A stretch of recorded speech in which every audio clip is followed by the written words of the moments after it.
Hello everyone, मैं यहाँ पे जो 8 फरवरी को पेपर हुआ था मैं उसको डिस्कस करने वाली हूँ, जो उसके इंपॉर्टेंट क्वेश्चन है मैं यहाँ पे बता देती हूँ। तो सबसे पहला क्वेश्चन है, which antibody is most abundant in colostrum and provide passive immunity to the newborn. तो आप यहाँ पे देख सकते हैं कि इसमें क्या पूछा गया है। तो ये जो ह्यूमन रिप्रोडक्शन वाला चैप्टर है उसमें भी बताया जाता है और इसमें भी बताया जाता है। जो इनिशियल मिल्क होता है उसको बोलते हैं कोलेस्ट्रॉम। तो इसका आंसर जाएगा आईजीए, उसमें होता है आईजीए प्रेजेंट होता है। तो आप इसको देख सकते हैं। नेक्स्ट क्वेश्चन है, एसेसन रीजन टाइप क्वेश्चन दिया हुआ है। यहाँ पे लिखा है lactobacillus bacteria improve the nutritional quality of curd by increasing its vitamin B12 content. तो ये एनसीईआरटी की लाइन है, तो एसेसन करेक्ट है। और रीजन लिखा हुआ है lactic acid produced by lactobacillus bacteria inhibit the growth of disease causing microbe in the stomach. तो ये भी एनसीईआरटी की लाइन है, रीजन भी करेक्ट है। लेकिन आप जब एसेसन और रीजन पढ़ेंगे, रीजन एसेसन का करेक्ट एक्सप्लेनेशन नहीं है, क्यों जो विटामिन B12 बनता है वो मेटाबॉलिक एक्टिविटी की वजह से बनता है बैक्टीरिया की। तो इसका करेक्ट आंसर जाएगा, एसेसन तो ट्रू है बट और रीजन भी ट्रू है बट रीजन इसका करेक्ट एक्सप्लेनेशन नहीं है, तो इसका करेक्ट आंसर सेकंड जाएगा। इसका नेक्स्ट क्वेश्चन दिया हुआ है, match the column type question है। लाइसोजाइम और बी लिखा है सेलुलेज और थर्ड लिखा है काइटिनिन। तो जो लाइसोजाइम एंजाइम है वो क्या करता है, तो वो बैक्टीरियल सेल वॉल को डाइजेशन में हेल्प करता है। और जो सेलुलेज है वो तो जो आपने देखा होगा कि सेलुलोज होता है जो प्लांट सेल वॉल में प्रेजेंट होता है, तो ये क्या करता है, प्लांट सेल वॉल डाइजेशन करता है। और काइटिन किस में प्रेजेंट होता है, फंगस में। और एक तो वहाँ पे आर्थ्रोपोड्स की जो एक्सोस्केलेटन होती है वहाँ पे प्रेजेंट होता है। तो यहाँ पे ये हो जाएगा फंगल सेल वॉल डाइजेशन। तो इसका आप मैच कर सकते हैं, ए का क्यू जाएगा एंड बी का पी जाएगा एंड सी का आर जाएगा। तो इसका करेक्ट ऑप्शन फोर्थ जाएगा। नेक्स्ट क्वेश्चन दिया हुआ है, the given figure show a simple star tank bioreactor with agitation and gas sparging illustrating oxygen transfer and gas entrainment. तो यहाँ पे ये एनसीईआरटी का डायग्राम दिया हुआ है, आप देख सकते हैं। आई थिंक क्लियरली विजिबल होगा आपके लिए। तो यहाँ पे वही डाटा लिखा हुआ है। तो इसमें एसेसन रीजन स्टेटमेंट टाइप क्वेश्चन है, स्टेटमेंट ए और स्टेटमेंट बी दिए हुए हैं। तो यहाँ पे जो स्टेटमेंट फर्स्ट दिया हुआ है, agitation and bubbling in the bioreactor increase the effective surface area available for oxygen transfer to the culture medium. तो ये करेक्ट है, ये एनसीईआरटी का डाटा है। और स्टेटमेंट बी लिखा हुआ है, gas bubble introduced into the bioreactor enhance oxygen transfer by increasing the contact area between gaseous oxygen and the liquid medium. तो ये सेकंड स्टेटमेंट भी करेक्ट है। तो यहाँ पे एसेसन रीजन टाइप ही ये क्वेश्चन है। तो आप इसको स्टेटमेंट 1 को पढ़ेंगे, स्टेटमेंट बी को पढ़ेंगे। तो जो स्टेटमेंट बी है बिकॉज लगा के पढ़ेंगे, तो स्टेटमेंट बी ए को एक्सप्लेन कर रहा है। तो इसका करेक्ट ऑप्शन जाएगा, statement A and statement B are correct and B is the correct explanation. तो इसका correct answer is first. Next question दिया हुआ है 163, consider the given two statement. तो स्टेटमेंट 1 देखते हैं, इसमें लिखा है computer tomography use x-ray to generate a 3 dimensional image of the internal of an object. तो ये करेक्ट स्टेटमेंट है, एनसीईआरटी का डाटा है। और स्टेटमेंट 2 लिखा है MRI use strong magnetic field and non ionising radiation to accurately detect pathological and physiological change in the living system. तो ये भी एनसीईआरटी का डाटा है, आप इसको सही से पढ़िए। MRI uses strong magnetic field and non ionising radiation to accurately detect pathological and physiological change in the living tissue. तो स्टेटमेंट 2 भी करेक्ट है और स्टेटमेंट 1 भी करेक्ट है। तो इसका आंसर जाएगा statement 1 is correct and statement 2 is correct. बहुत लोग ऐसा करते हैं कि स्टेटमेंट दोनों सही पढ़ लेते हैं और यहाँ पे जो ऑप्शंस लिखे होते हैं फर्स्ट करें, सेकंड एंड करें, बोथ करें, इसमें गलती कर देते हैं। तो आप देख के इसको करेक्ट आंसर करिए। तो इसका करेक्ट आंसर थर्ड जाएगा। क्वेश्चन नंबर नेक्स्ट है 164, active immunity is slow in onset and take time to develop. ये करेक्ट है, ये भी एनसीईआरटी का डाटा है। सेकंड लिखा हुआ है active immunity involve the body producing its own antibody and memory cell in response to antigen. ये भी करेक्ट है, ये भी एनसीईआरटी का डाटा है और ये इसको करेक्टली एक्सप्लेन भी कर रहा है। आप इसको एक बार फिर से पढ़िए, active immunity is slow in onset and take time to develop because active immunity involve the body producing its own antibody and memory cell in response to antigen. तो एसेसन भी करेक्ट है, मतलब ये एसेसन रीजन टाइप ही question है और reason भी correct है और एसेसन रीजन का करेक्ट एक्सप्लेनेशन भी है।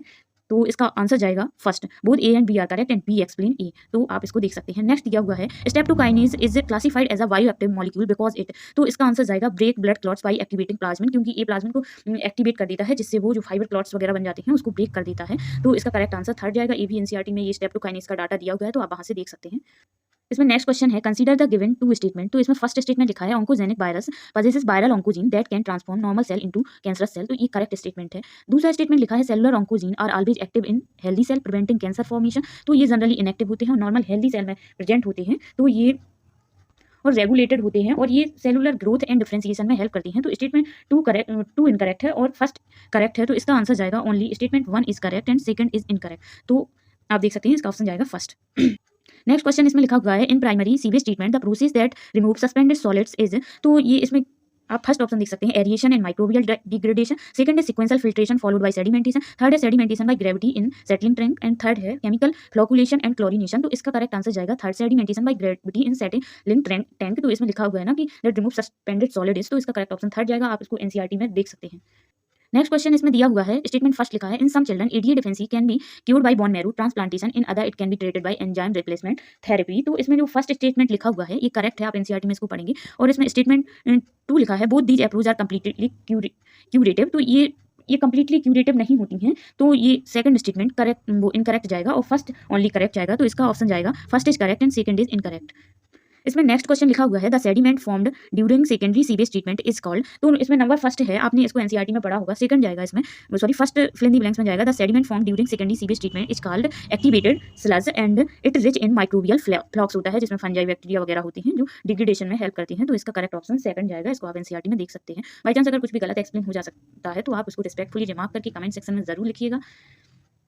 नेक्स्ट क्वेश्चन लिखा हुआ है consider the given two statement. तो इसमें एसेसन लिखा हुआ है the transgenic mice are being developed for use in testing the safety of oral polio vaccines before they are used on human. तो ये एसेसन करेक्ट है। रीजन लिखा है mice are immune to infection by the polio virus, mice are immune to infection by the polio virus. तो reason false है, तो इसका correct option आएगा assertion is true and reason is false. और आप एक बार और देख लीजिएगा तो आपका अच्छे से क्लियर हो जाएगा। और नेक्स्ट क्वेश्चन लिखा हुआ है कि ethidium bromide is commonly used in gel electrophoresis to visualise DNA fragments. तो ये आपने एनसीईआरटी में डाटा पढ़ा होगा। तो इसमें एसेसन ट्रू है और रीजन लिखा है ethidium bromide bind to DNA and fluoresces under UV light align the DNA fragment to be see. तो रीजन भी करेक्ट है और आप इसको बिकॉज लगा के पढ़ेंगे तो एसेसन रीजन एसेसन को करेक्टली एक्सप्लेन कर रहा है। तो इसका करेक्ट ऑप्शन जाएगा both A and R true and R is the correct explanation. तो आप इसको देख सकते हैं, इसका आंसर जाएगा फर्स्ट। तो इस तरीके से मैंने आपको बायो के इंपॉर्टेंट क्वेश्चन डिस्कस कर दिए हैं। पेपर बहुत ज़्यादा लेंदी था, बहुत उसमें अच्छे अच्छे क्वेश्चन थे। आप इसको टफ की कैटेगरी में काउंट कर सकते हो। नीट प्रेप के पेपर हमेशा ही टफ होते हैं। तो अब नेक्स्ट क्वेश्चन है, मैं केमिस्ट्री के इंपॉर्टेंट क्वेश्चन डिस्कस कर देती हूँ। Which of the following compound is picric acid. तो आप इन चारों ऑप्शन को देखिए और आप बताइए कि इसमें पिक्रिक एसिड कौन सा है। तो इसमें आप देख सकते हैं कि पिक्रिक एसिड किसका कॉमन नेम है, 2,4,6 ट्राइनाइट्रोफिनॉल का कॉमन नेम है। आप इसको देख सकते हैं 2,4,6 ट्राइनाइट्रोफिनॉल को हम क्या बोलते हैं, पिक्रिक एसिड बोलते हैं। आप इसको एक बार देख लेना, इसका आईपीएसी नेम यही होता है क्योंकि। तो इसका करेक्ट ऑप्शन थर्ड जाएगा। ये एक क्या है, फिनॉल डेरिवेटिव है, तो इसका करेक्ट आंसर थर्ड जाएगा। नेक्स्ट क्वेश्चन यहाँ पे दिया हुआ है the complete combustion of 0.492 gram of an organic compound containing carbon hydrogen oxygen gives 0.793 gram of CO2 and 0.442 gram of H2 the percentage of the oxygen composition in the organic compound to the nearest integer. तो इसमें आप सबसे पहले क्या करेंगे कि इसमें mass of carbon निकालेंगे। इसमें मास ऑफ कार्बन निकालेंगे तो क्या करना पड़ेगा आपको, यहाँ पे मोलर मास ऑफ कार्बन रखेंगे, यहाँ पे मोलर मास ऑफ कार्बन रखेंगे और इसमें क्या रखेंगे, मोलर मास ऑफ CO2 रखेंगे और यहाँ पे मल्टीप्लाई करेंगे मास ऑफ CO2 से, मास ऑफ CO2 से आप मल्टीप्लाई करेंगे तो इस तरीके से आपका मास ऑफ कार्बन निकल आएगा। इसी तरीके से आप H2O के लिए आधार पर मास ऑफ CO2 की जगह पे जब हाइड्रोजन का कंटेंट निकालोगे तो यहाँ पे मास ऑफ CO2 की जगह पे आप लिखेंगे मास ऑफ H2O, यहाँ पे मोलर मास ऑफ कार्बन की जगह पे लिखेंगे आप हाइड्रोजन और यहाँ पे मोलर मास ऑफ इधर पे क्या रख देंगे, वाटर का। तो आपका हाइड्रोजन कंटेंट निकल आएगा। मैं आपको नेक्स्ट उस पर दिखा देती हूँ। तो इसमें मास ऑफ जो कार्बन आएगा, कार्बन का आप निकाल लोगे, यहाँ पे कार्बन का मोलर मास 12 ले लेंगे और CO2 का 44 होता है और जो डाटा उसमें दिया हुआ है 0.793 ग्राम आप देख सकते हैं। यहाँ पे दिया हुआ है कि organic compound containing carbon hydrogen and oxygen give 0.793 gram of CO2। तो इसको आप कैलकुलेट करेंगे तो इसका आंसर आएगा 0.2 एंड देन आप हाइड्रोजन कैलकुलेट करेंगे इसी तरीके से। तो 2 into molar mass of hydrogen 1 होता है क्योंकि H2 में 2 होते हैं ना, और वाटर का कितना होता है 18 और यहाँ पे होता है जो वहाँ पे जो मास दिया हुआ है H2O का 0.442 दिया हुआ है। तो आप इसको रख के कैलकुलेट करेंगे तो इसका आंसर आएगा 0.04 आएगा। और यहाँ पे हम मास ऑफ ऑक्सीजन निकालना पड़ेगा। पहले हमें मास ऑफ ऑक्सीजन निकालेंगे तो जो टोटल मास है, जो ऑर्गेनिक कंपाउंड का जो टोटल मास दिया हुआ है वो 0.492 ग्राम दिया हुआ है, आप देख सकते हैं। तो यहाँ पे 0.492 ग्राम दिया हुआ है और इसमें से ये जो 0.2 माइनस 0.04 माइनस कर देंगे तो यहाँ पे आ जाएगा आपका 0.226 आ जाएगा।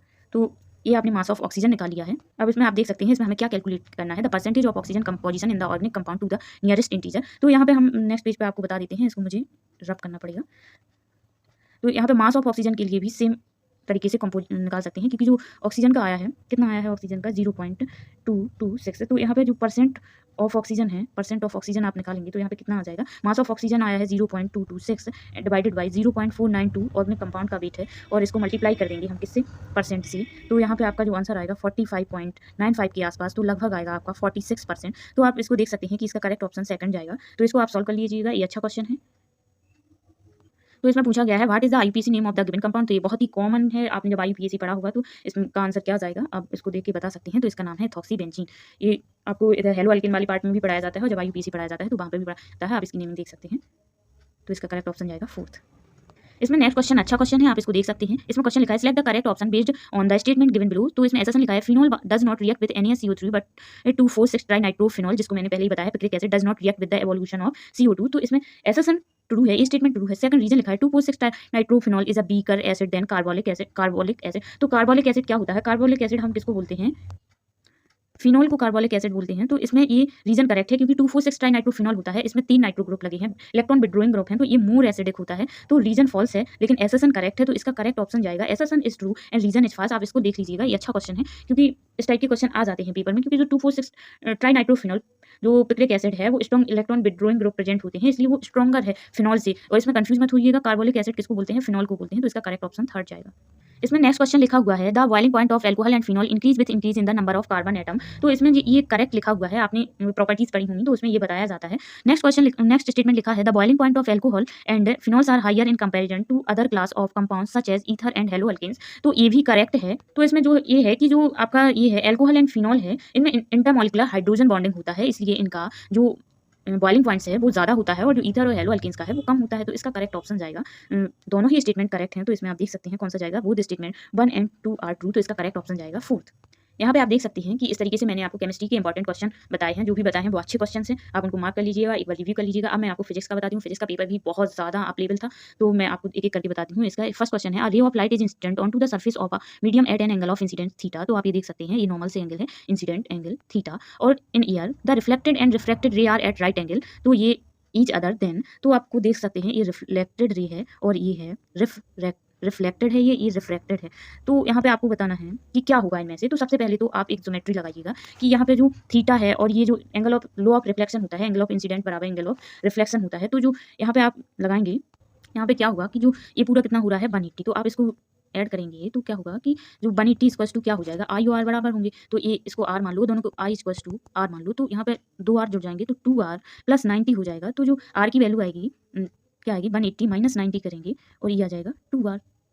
इसको थीटा मान लेते हैं क्योंकि वहाँ पे थीटा दिया है, थीटा एंड आर कर लेते हैं, अलग अलग कर लेते हैं। तो यहाँ पे हो जाएगा 180 माइनस 90 बराबर थीटा प्लस आर। तो यहाँ पे जो मैं नेक्स्ट पेज पे बता देती हूँ, 180 बराबर